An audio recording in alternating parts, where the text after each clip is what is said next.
idolatria para Deus é considerado como um pecado de prostituição.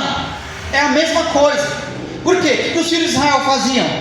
Os filhos de Israel faziam e nós fazemos hoje. Porque nós somos uma réplica deles.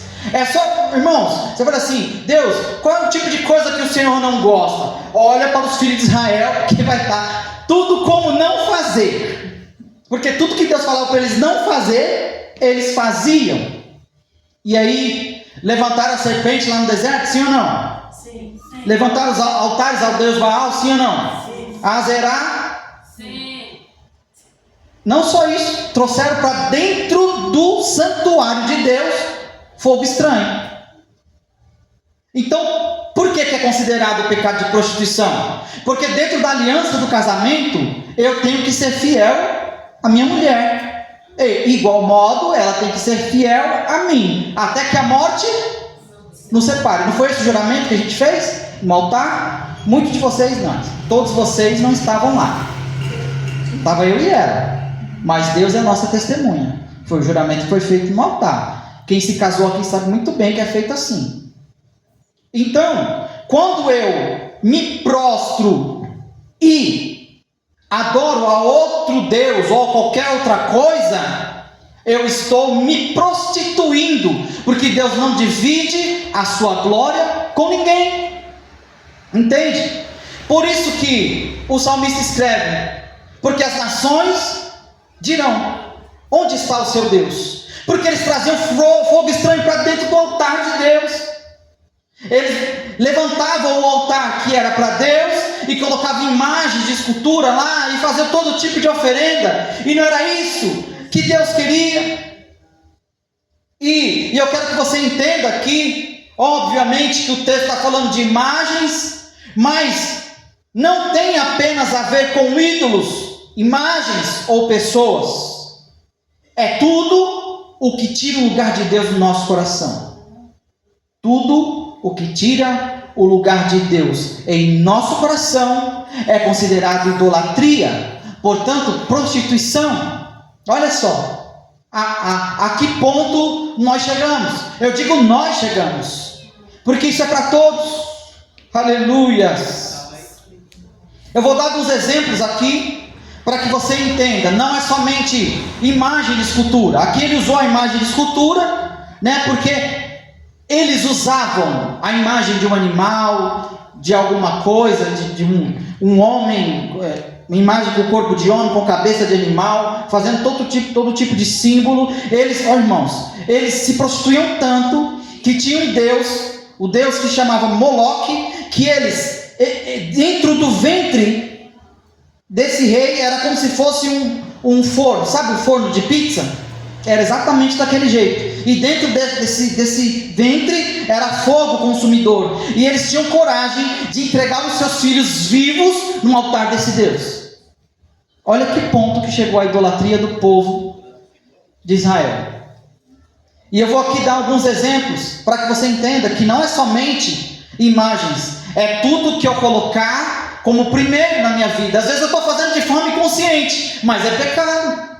Por isso que nós precisamos do Espírito Santo. Nós não podemos nos apartar do Espírito Santo, porque é o Espírito Santo quem nos fala: meu filho, isso não está certo. Meu filho, isso não está certo. Meu filho, volte ao primeiro amor. Meu filho, vai orar. Meu filho, se arrependa. Meu filho, peça perdão. É ou não é? O Espírito Santo é o Consolador. É Ele que está ali, ao nosso lado, a cada situação de nossas vidas. E eu quero aqui, isso aqui pega mais para os homens. Time de futebol.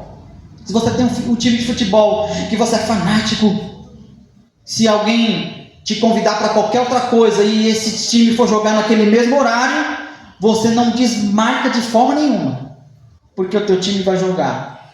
E se for no horário do culto? Um final de campeonato no horário do culto. Pastor, hoje eu não vou pro culto não, porque eu tenho um compromisso aí, né? O senhor sabe que eu não falto, né? Então hoje, tá bom, pastor? O negócio é sério. Culto ao corpo. Sabe aquelas pessoas que não saem da academia, quer ver um MOOC? Não que é pecado você se exercitar. Agora, o culto ao corpo é pecado. Porque você está colocando o seu corpo como se fosse algo mais importante do que a adoração ao seu Deus. Oh Deus. O líder espiritual, sabe aquele líder espiritual que você tem? Nossa, tem que ter igrejas aí, que eu já vi, que as pessoas vão lá buscar um lenço com o suor do apóstolo. Essas pessoas estão indo buscar Deus? Fala para mim. Se ela for lá, não pegar o lenço suado do apóstolo, elas saem de lá tristes porque não conseguiram. Essas pessoas estão indo buscar Deus? Pelo amor de Deus. Entende? São as mínimas coisas, tá? A Bíblia diz que são as mínimas coisas que não nos farão entrar no reino. São as mínimas coisas. Emprego. Sabe quando você coloca o seu emprego acima de tudo? Não, porque eu tenho que trabalhar. Se eu não trabalhar, não sei o quê. E aí o seu emprego é mais importante. Você esquece esposa, esquece filho, esquece compromissos, esquece ministério, porque tem emprego. Não, meu emprego, se eu ficar sem ele, como é que eu vou pagar minhas contas, não sei o quê. Mas só existe aquele lugar para trabalhar? Ou eu estou idolatrando o meu emprego? Estou colocando o meu emprego acima de Deus? Aí como que eu quero que as bênçãos de Deus venham para a minha vida? Eu mesmo estou bloqueando. Oh Pai, aleluias. Dinheiro, não preciso nem falar muito de dinheiro, né? Foi falado inclusive nos estudos de sexta-feira sobre a ganância, a avareza. Dinheiro, só coloca dinheiro acima de tudo, né? Você chama alguém para te ajudar, você consegue ali me ajudar a levar um móvel daqui para lá, você vai me dar quanto? Não consegue ajudar por ajudar. Eu quero receber algo em troca. Entende? Aí você vai e doa algo para alguém. Olha, eu não estou usando isso daqui, você quer para você? Quero, tal. Aí a pessoa pega e daqui a pouco você vê o status dela, ela está vendendo aquilo para ganhar um dinheiro em cima. Entende? Posses materiais. Casa, carros, fazendas. Ou qualquer tipo de coisa, né? Que você acaba idolatrando. Qualquer tipo. Sim. Minha roupa, a minha bolsa de estimação. Olha, toda vez que eu coloco essa roupa aqui, eu tenho sorte. Meu Deus. Isso aqui é mais. Tá falando que isso aqui é mais coisa de mulher, roupa e bolsa. O homem não tem isso não, né? A gente sai tudo descombinado. Tá igual eu. Aqui não, hoje eu tô bonitinho, né? Mas tem hora que, né? Tinha uns camaradas que a gente trabalhava e que homem tem essa mania de não se arrumar, né? E a mulher tem que dar o toque feminino, né? Aí o cara chegava lá com a roupa meio estranha assim. Aí eu olhava pro outro e falava assim: ô menino, quem te arrumou hoje? Foi sua mãe não? Porque ele tava tudo atrapalhado, não tinha nada combinando, né? Mas posses materiais. Pai e mãe. Você acredita que tem gente que idolatra pai e mãe? Se Deus descer do céu e falar assim: meu filho, faça isso. Você tem certeza que é Deus, mas você não faz. Mas se seu pai e sua mãe falar, vira regra de fé e conduta. Meu pai e minha mãe falou. Eles são tudo para mim. Você está idolatrando seu pai e sua mãe. Você não pode colocar o seu pai e sua mãe no lugar de Deus. Filhos. Quem coloca os filhos no lugar de Deus? Meu Deus. Meu filho é tudo. Eu faço tudo pelos meus filhos, mas não tenho coragem de fazer para Deus. Então os seus filhos estão tomando o lugar de Deus. Comidas. Esse aqui vai pegar bastante gente, né? Ai meu Deus, eu não aguento ficar sem aquela lasanha. Pai, me perdoa, mas eu tenho que comer. Você idolatra comida, irmão. Roupas, né? A gente já falou aqui, roupas e bolsas. Isso são alguns exemplos. Mas quantos altares nós temos levantado ao longo do nosso dia que não é para Deus? Meu Deus, aleluias. Sendo que, se você olhar para a Bíblia, homens foram sentenciados à morte, porque o povo de Israel estava adulterando, né, se prostituindo com outros deuses, e quando usou a palavra profética, foram ameaçados de morte, e o profeta estava apenas mencionando a palavra: sobre a minha palavra não vai chover nos próximos 3 anos e meio. Se você olhar no texto bíblico, quando se entregava adoração a outro Deus, era uma sentença de Deus. Eu não vou descer com chuva, eu não vou descer na semente, não vai prosperar. Era um princípio bíblico, e o profeta apenas fez o versículo bíblico se cumprir. Sobre a minha palavra, vocês estão profanando o templo de Deus, então não haverá chuva sobre a terra. Palavra profética descendo. E eu quero que você entenda nessa noite que nós precisamos, diga comigo, precisamos destruir todos os altares levantados a outros deuses e restabelecer. Diga novamente, restabelecer a verdadeira adoração ao único Deus. Aí você pode me perguntar, mas você tem base bíblica para isso? Juízes, capítulo 6, versos 25 e 26. Tem base bíblica. Porque se você, tudo que a gente falar aqui, não tiver base bíblica, não convém. A gente está aqui falando de nós mesmos. Vira conhecimento humano, vira sabedoria humana, que são coisas vãs para Deus. E aconteceu naquela mesma noite que o Senhor lhe disse. Quem foi que disse? O Senhor.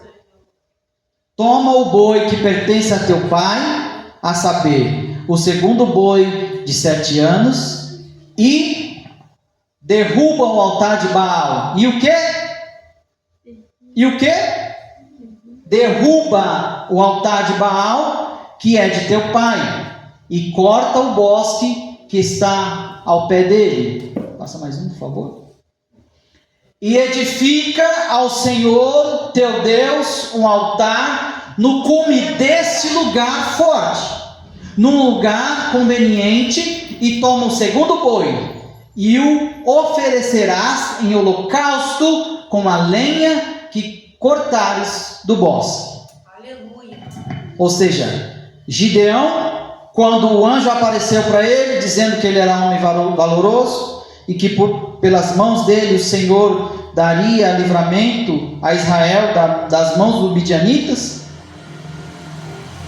uma das primeiras coisas que Deus pede para ele é para que ele derrubasse os altares construídos a Baal, porque tinha.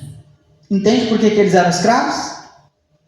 Porque mesmo na escravidão, eles não tinham sequer a coragem de levantar um altar para Deus. Ao invés disso, existia sim um altar para Baal. E Deus não divide a glória dele com ninguém, não é verdade? Base bíblica também. Então, quando Deus aparece, pede para que ele derrube o altar de Baal e no mesmo lugar ofereça sacrifício. Só que aí com o altar edificado. Por isso que eu pedi para você repetir que nós precisamos primeiro destruir todos os altares levantados e depois restabelecer. Restabelecer nada mais é do que edificar um altar ao verdadeiro Deus. Vamos mais um? 1 de Reis, capítulo 18, versos de 29 a 39. Essa daqui é bastante conhecida. Talvez a de Gideão, não sei se todos vocês conheciam. E o pior, tá? Depois que Gideão derrubou o altar, ele foi de noite para não causar um alvoroço. Aí durante o dia, quando os homens saíram, viram que o altar que eles tinham levantado para Baal não estava lá. Ele falou, mas quem foi que fez isso? Quem que foi que destruiu o altar aqui para Baal? E a notícia foi correndo daqui, foi correndo dali. Ah, foi Gideão. Aí foram lá na casa do pai de Gideão e pediram para que o pai de Gideão colocasse ele para fora, para que eles queriam matar Gideão. E aí o pai de Gideão sabiamente disse assim: vocês estão a favor de Baal e contra nós? Ou seja, o meu filho fez algo errado, Ele apenas destruiu um altar para outro Deus e estabeleceu a adoração ao verdadeiro Deus. Aleluia. Então, quando você destruir os altares que você construiu para outros deuses, muitos não vão gostar, inclusive o nosso inimigo. Mas mesmo assim você deve persistir, porque haverá retaliações, haverá calúnias. Pessoas vão te perseguir, aquelas pessoas que você mais confiava, talvez está do seu lado, talvez é o seu colega de trabalho. Quando você começar a destruir os altares, você vai começar a arrumar pessoas inimigas, que não querem que você faça o certo para com teu Deus, amém? Versos 29 a 39. E sucedeu que, passado ao meio-dia, profetizaram eles até a hora de se oferecer o sacrifício da tarde, porém não houve voz, nem resposta, nem atenção alguma. Então Elias disse a todo o povo: chegai-vos a mim. E todo o povo se chegou a ele, e restaurou o altar do Senhor, que estava quebrado. O altar estava Quebrado. Então Elias tomou 12 pedras, conforme o número das tribos dos filhos de Jacó, ao qual veio a palavra do Senhor, dizendo: Israel será o teu nome. E com aquelas pedras edificou o altar em nome do Senhor. Depois fez um rego em redor do altar, segundo a largura das 2 medidas de semente. Então armou a lenha e dividiu o bezerro em pedaços e o pôs sobre a lenha. E disse: enchei de água 4 cântaros e derramai-a sobre o holocausto e sobre a lenha. E disse: fazei-o segunda vez. Ou seja, não foi só uma vez. 4 cântaros, 2 vezes. Ou seja, além de ele pôr a oferta no altar, ele molhou. Aí você pensa assim, né? Quando a gente quer fazer que venha fogo, por exemplo, você vai acender uma churrasqueira, você bota água? Não, né? E o carvão tem que estar seco, né? Porque se ele estiver úmido, ele demora uma eternidade para pegar. Elias pediu para que enchesse 4 cântaros de água e derramou sobre o holocausto. E pediu para fazer segunda vez. Oh, meu pai. E o fizeram segunda vez. Disse ainda: fazer terceira vez. 1, 2, 3. Pai, Filho, Espírito Santo. Aí está o segredo para quem nós precisamos levantar o altar. Pai, Filho e Espírito Santo. E o fizeram terceira vez. Continua. De maneira que a água corria ao redor do altar, até o rego ele encheu de água.